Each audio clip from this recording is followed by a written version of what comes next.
On today's episode of Milestones, we'll be talking about how to make your very first investment. And today we have a very special guest. Can you please introduce yourself and tell us what exactly that you do? So I'm Karen Foo. I've been a financial speaker for about 10 years.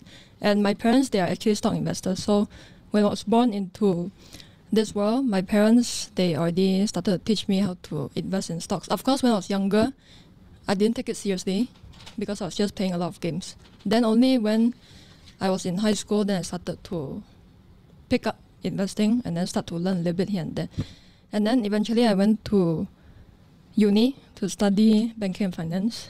And then after that, in that degree course, I learned a lot of stock market, learned a lot about stock market, currency market, derivatives, futures, options. Then even though uni is quite theoretical, but then there are some things that actually can be applied to trading. Then after I won a trading competition representing my university. Then people started to tell me hey, can you teach trading? Can you teach us how to trade? That's how I got into teaching. So you didn't plan to teach how to trade? Didn't plan to teach. I just planned. So you were good at it, and then people were like, yeah, teach me your ways. Yeah. So how good were you during that time? How good? In my first 2 years, I blow a lot of accounts, lose a lot of money. Okay. Meaning I start a new account. Then after that, within 2 to 3 days, I lose everything because I just go all in. Okay. But then after 3 or 4 years, right? After 3 or 4 years, as I become good at it, and then I got a mentor. Then he teach me, okay, this is how you should do it. This is how you should not blow your account. Then I started to become better. Of course, my university professors also helped me a lot because they always talk about risk management. My uni professors. So I started to work my risk management. That's how I gradually improve on it. Then one day my prof asked me to represent the uni to go and join a nationwide trading competition. Then after that, surprisingly, I also didn't know that I would get top 3. Then I got number 1. But that's not something that is achieved overnight because in my first 2 competitions, I lose. I think I got almost behind. Trading competition. So how does that work? Yeah, I'm curious how that works. like they use play money and okay. then just Firstly, trade it. what is like how do you define like trading? Are you like sitting behind a computer and then like what exactly are you doing? So trading is like, so there's 2 different types of so-called investments, right? You either trade the market or invest. So when you invest in a company, you just buy and then you just close your eye and then just hope for long term. Sure. So hope the company does well so that the money rises. Yeah. Then for trading, you buy today, then most traders will sell before they go to sleep. So it's very short term. Like day trade, is it? Like day trade. Okay. Yeah, so it's more short term. So the question is, can So how, anyone- no, wait, how do you do it? Like How do I do it? on a day-to-day basis, like what would your routine for trading be? Like you log in to a certain platform and then you look at the stock and you're like, this one is good today. I go in and then I sell, and then by the end of the day you decide when to pull out. Like a daily routine kind of thing. Yeah. Like so I wake up at around 10-11 a.m. 10-11 a.m. on most days because I sleep very late, 3-4 a.m. So then after that I log into my trading platform. Then I see whether there are any trades that I could make. If there's no trades, then I don't make any trade. How do you decide if you can make any trades? You need to evaluate. It's intuition or no lah. it's so you look at the intuition. company's background, is it, or like all the news, or Depends on whether you're trading stocks or currency. okay? So what do you trade? Currencies? Both. Okay. You know. Okay, tell me the difference. Difference. So for stocks, you're trading the company. Then Yeah, for yeah. currencies, you're trading the movement of two currencies paired together. Okay, so what is the biggest factor when it comes to deciding the price action? Action. Is it news or like what's your biggest factor when you look at it? Like time of the day? As in before I make a buy or sell trade. Yeah. Like So, for example, like with all the news going on with okay. like US dollar, do you take that in consideration as your biggest factor? That is actually one of the factors, one of the many factors. So Okay. before we make a trade, we need to have like a checklist, like 1, 2, 3, 4, 5, 6, 7, 8, 9, 10. Then all these have to be fulfilled. Then you can enter the trade. So news is just one of them. But the second thing is also technical analysis, meaning you look at the charts the candlesticks, Oh, and then you trade based on that. like the patterns in the. Yeah, the patterns. So the graph, I see the graph all the time. You know candlesticks, right? Yeah, yeah, yeah. Like Red on candlesticks, top, yeah. is it? Red on top, green. I don't know. I'm just So how real is it? I see those people, they draw like graphs and they draw the triangles, like Triangle. Some people draw spider web, but then yeah. if you draw lines, then people call that the trend lines. Okay. Then for those so-called triangles, right, they are called chart patterns. Okay. So when the price, let's say this is a triangle, right? When the price breaks below the triangle, then people will short sell.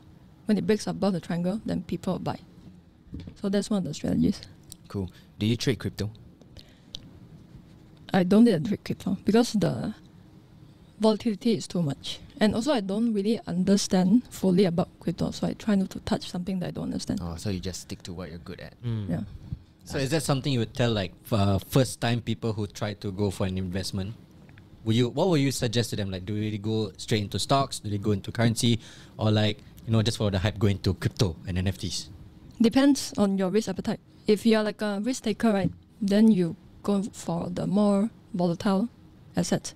If you're a more conservative trader, then you go for the less volatile assets. So if you're more conservative, right, you need to know your risk appetite first. If you're more conservative, then you're more suitable to buy bonds, then also like blue chip stocks, which are big companies. So it's less risky lah. But it's still risky, right? Of course, in anything there's risk, right? Everything there's risk. But it's like low risk, low risk. Lower risk as compared to those new companies. So that like people don't know. when a bank sells you a product, right? For most of the time, is it really a good product, or is the banker just trying to earn some commission? What kind of product? I don't know, like bonds, equities. You mean those who sell insurance to you in the MRT or what? No. Let's say like your old friend from secondary school decide to sell you some investment. No. Like let's say the banker calls you up and then, hey, this month got don't know, you can earn a certain percentage. The banker called you before Yeah, I have. and talk about what? Tell me to invest, oh. Invest in what? If it suits your risk appetite, if you're conservative, right, then bonds is for you. Okay.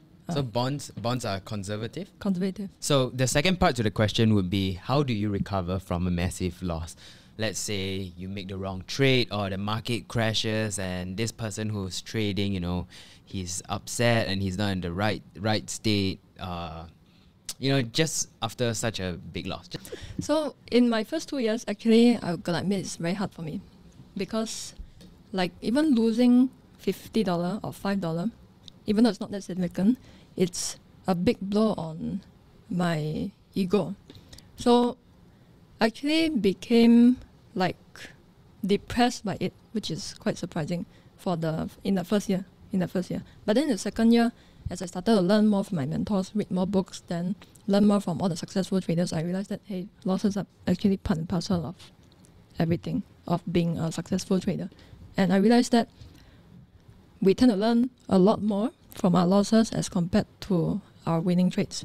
So every time when you have a winning or losing, every time when you have a losing trade, okay, the right mindset to have is, this is a lesson rather than a losing trade. As long as your wins in the long term can exceed your losses, then this is fine. So treat it like a business. Treat it like a business. As long as your revenue exceeds your expenses, then you make a profit, then it's fine. How much of it is luck? How much of it? Luck? Very little. Very little. But one thing for sure, right? The more you learn, the luckier you get. The harder you work, the luckier you get. Because you start to recognize patterns and stuff like that, understand the market better.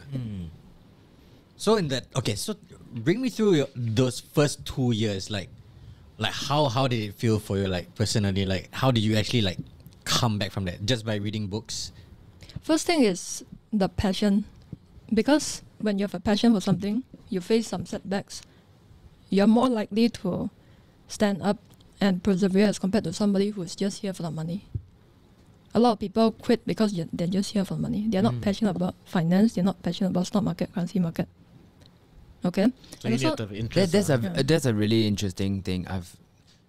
I've personally never understood like how you can be passionate about like can you explain your passion? Explain it. Yeah, how like can you Like, explain like because we come from like a completely different field, right? Where like from like entertainment we make, I mean obviously you have your own YouTube channel and you have your own content, but we come from like on very creative background. So to find for us it's like passion in art, passion in maybe like film, right? But how do you feel passion for, let's say, Graphs, graphs? Yeah. Graphs. Actually, Is that what it is? graphs, numbers, and then also economics. Okay. Like the so-called complicated stuff. Some people like that. Just like how some people don't understand, how come you all are passionate about entertainment and then doing skits? Just like it's the same thing how some people cannot understand how some people can be passionate about finance. It's hard to explain, I don't know. Like you just like it. So basically, it's just Like, a get is it- rich mentality. It's like you like to see patterns. You like to predict patterns. Oh, it's and the all that. It's like fulfillment the of fulfillment, making yeah. a good trade. I like to learn and read books about stock market, currency market, economics. Just learning about that topic itself every single day makes me happy. Oh. Whether I make money or not doesn't matter. So you just really like the topic. I just really like it. Okay, Yeah. so you see that there are people in your field that don't particularly like. Okay. Then they just quit. So Okay. so they're Yeah. in it for the money, and when Yeah. the money's not looking good, they quit. They quit, then move on to the next thing.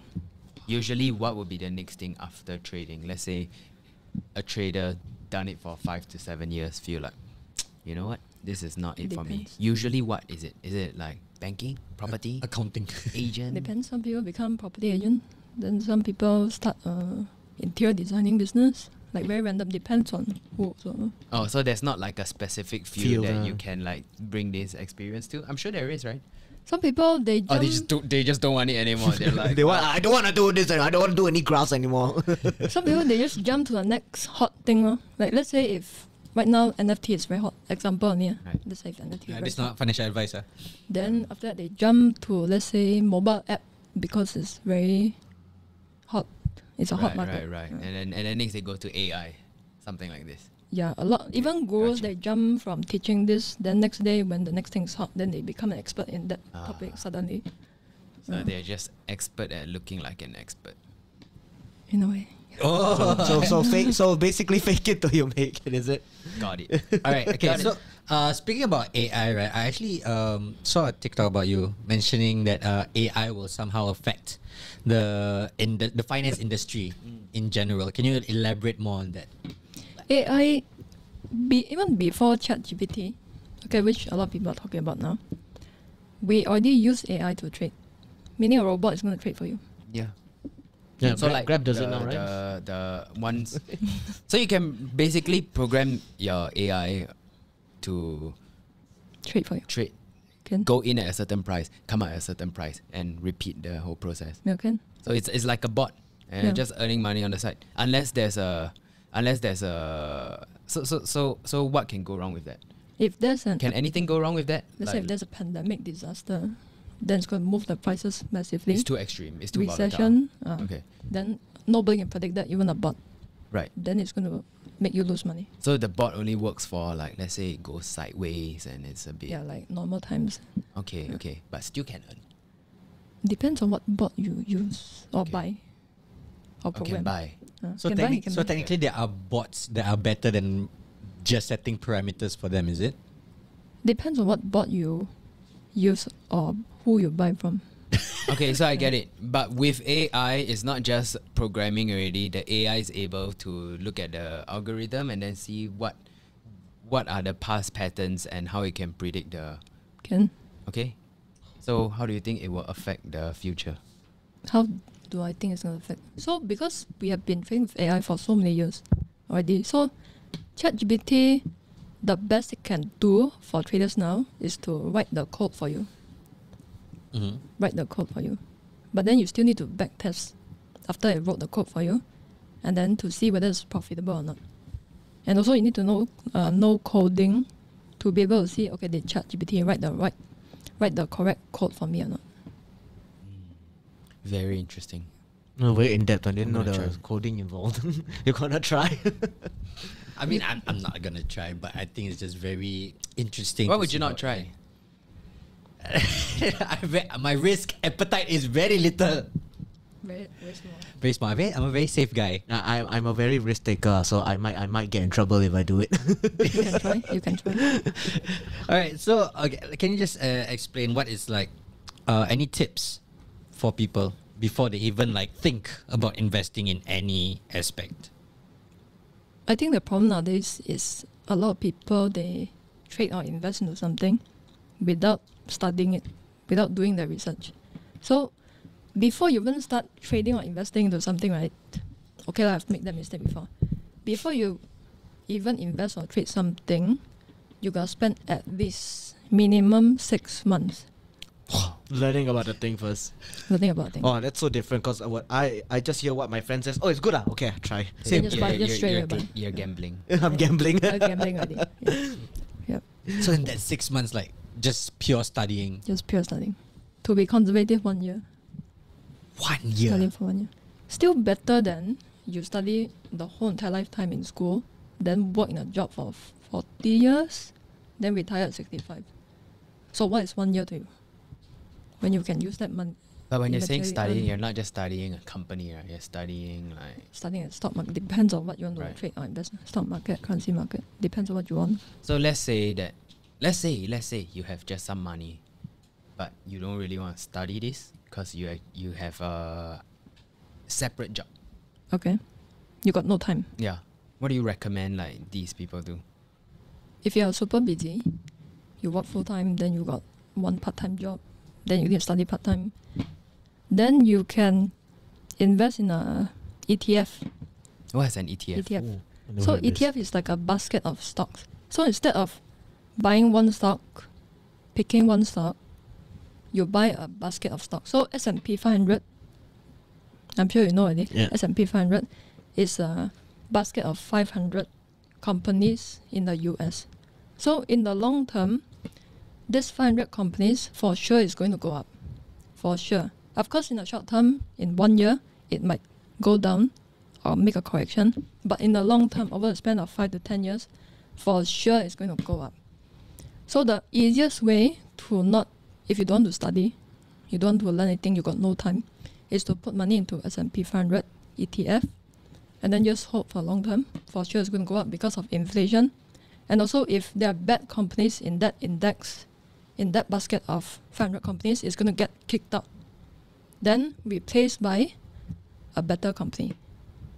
So in the long term, it's going to go up. Just buy and hold. That's the easiest way. So do you do it? Yeah. I do it. Oh, you do it? Recently S&P only. 500. Yeah, S&P 500 recently. How would you feel about selling at a loss? Selling a loss. Is there ever a good time to sell at a loss? Yeah. Is that a Like, right? is there like, at some point you're just like, no, I can't afford to lose more? Or does it always go back up? Depends on what stock you are holding. If you are holding S&P 500, if it drops, you should be happy, buy more. So during a recession, a lot of people are scared, right? That's when the professional investors should go in and buy because it's selling at a discount. So it's like you go for a big sale, then you have a big sale in the stock market, then you just buy at a discount. So wait for the next recession to come, then you just go in and buy. Are we in a recession?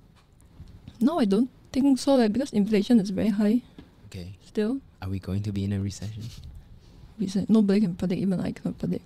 But if But based on your studies, based on my studies, I don't think, okay, I'm not saying a guarantee, but I don't think this year there's going to be a recession because the Federal Reserve still have room to increase interest rates and they're still increasing. Yep. so the US dollar doesn't affect any of this? US dollar, Yeah. how do you think it affects? I don't know. this? I completely don't know. I read news. I don't know. So USD, right? USD is a safe haven. Yeah. Safe haven. So during super good times, USD is going to go up. Then super bad times, It's gonna go down. USD is also going to go up. Oh. Go up. Because there's so much faith in it. So during super bad times and super good times, USD is going to go up. But during normal times, when USD when the US is growing relatively slower than other countries, then it's going to go down. Okay, I get it. Emerging markets is going to do well. But during bad times, emerging markets is not going to do well. So all these China, Russia, India, all these emerging markets, right? Only during good times, when people want to take risks, then these markets are going to go up. When people are very scared, right, they are not going to invest in emerging markets. So how's the fear factor now? Like today, as of today, Fear factor. You can look at this. is it considered good times? You can look at this graph, this index called VIX. You just Google, right? VIX, right? VIX. If the number is more than 40, then people are very scared. Okay. If it's in between, Uh-huh. when it's in between 20 to 40, then people are complacent. It's good. So If what's it's the 19? VIX? 90 is good, right? People are complacent. Okay. Meaning people want to take risk. This is like safe lah. They can just. Okay. 19, no, it's 19. It's 19.70. Okay. Let's talk about investment apps. So, What apps would you suggest? Because we've seen a lot of apps over the There's a years. lot of apps going around. Yeah, I don't know which app to use. You know, like some people say eToro, some people say Momo, some people say OctaFX. And for crypto.com, there's always that. And that's also the Crypto.com actual crypto app. Crypto.com. So which app would you recommend? So you need to firstly learn how to pick a good broker. So there are, I'll say 10 to 12 criteria when it comes to picking a good broker and app. So the first thing is, the most important thing is, they need to be regulated by a good authority. Meaning, for example, like MAS. If they're not regulated, right, then no matter how good they say they are, then if you put in your money, eventually you cannot take out. There's no backing. There's no backing. like FTX. Are they regulated? This broker needs to have good customer service. So you need to test them before you put in your money. You need to test them, call them, message them to It see. cannot be like MIA or one, right? Not MIA. Cannot. Is it like 24 hours must be customer support? Don't need 24 hours. I mean, like, if they reply you within 1 to 2 days, then it's still okay. Oh, okay. Still okay. So like round the clock kind of thing. Regulation, all that. Of course, the problem with most people is that they pick the broker just by looking at the spread, then leverage, then that's it. You can have the best amount of spread, you can have the lowest spread possible, you can have the best leverage, but if you cannot withdraw your money, then there's no point. So make sure you pick the right broker and do your research. So which one do you use? I use a couple. I use Momo, then Interactive Broker. Is there a reason you do you use different brokers? Is it to just Diversify. spread out your risk? Some brokers, because they offer mainly Forex, so then I just open that account with that broker just for my Forex account. Then some brokers, they are specialized in stocks. Then I'll just open an account with that broker. Yeah, so for example, Interactive Broker, they are specialized in stocks. There are a lot of stock traders, they will open an account with them. Then for example, a Forex broker, there's a lot, man. There's a lot. Pepperstone, they are specialized in Forex. Then I'll open an account with them. Pepperstone. I see. You heard of them? No, I have not. No. Yeah, too many We are brokers. not great. Yeah, It I have to seems. say, I'm very in the dark about this, man. I've seen a lot. I read the news. Sometimes you read the news and you don't understand what's happening. Okay, so I wonder what financial experts like yourself think about NFTs. NFT, this is actually pros and cons when it comes to NFT. Because even though it might potentially earn you a lot of money, potentially, not guaranteed. Because this is actually one Indonesian, I think, student or something. I know, yeah. He took a picture of himself every day, and all of it sold for like 1 or 2 Ethereum, right? Became a millionaire He by became a selling millionaire. his selfie. Yes. Oh yeah, the Indo guy. I remember. Indonesian guy. Yep. Selling his selfie only. Yeah. It can potentially earn you a lot of money. But then the downside is that if the website that provides the NFT closes down, then you're just left with a string of numbers in a blockchain network. Nothing but a string of numbers in a blockchain. So the image that you own is gone because the website is closed down. Then you're just left with that. Then you cannot sell it. So that's the risk. And it's a big risk. And a lot of people, I have friends who lose a lot of money because he bought so many NFTs to so-called fill his whole house. His whole wall is like NFT. Even his t-shirts NFT. Like pictures or not? Pictures. Oh. Then you lose like millions. Millions. Ouch. So the question is his house still full of the NFTs? I don't dabble in NFT, so Can I see this house? I want to see though. Just want to see his collection. I mean it's just a collection there, but eventually he lost a lot of money. Very expensive photos right there. So, would you tell new people, like new investors, to go into crypto? New investors, I personally think they should not, because it's so unpredictable and volatile. And then there's not really an intrinsic value in crypto. And also NFT. There's no real fundamental value. Let's say for stocks, right? And then for currencies, there's a tangible intrinsic value that you can look at the annual report and then calculate the value, the real price. Whereas for crypto and NFT, we cannot. There's no annual report we can take from and then use the numbers to calculate the intrinsic value. So I personally feel like beginners should not dabble in crypto. Okay. Let's end it off with this. What are some of your advice you can give to beginners? To beginners, be patient. Be patient. Like I said, take at least 6 months to 1 year to learn everything properly. But most importantly, aside from if you want to read books to learn, it's okay. You have any books you recommend? Books, do you want to know about stock market book or like currency trading? Like anything you recommend? Like what do you think will help? So if you want stock market books, then there's this so-called Bible of investing.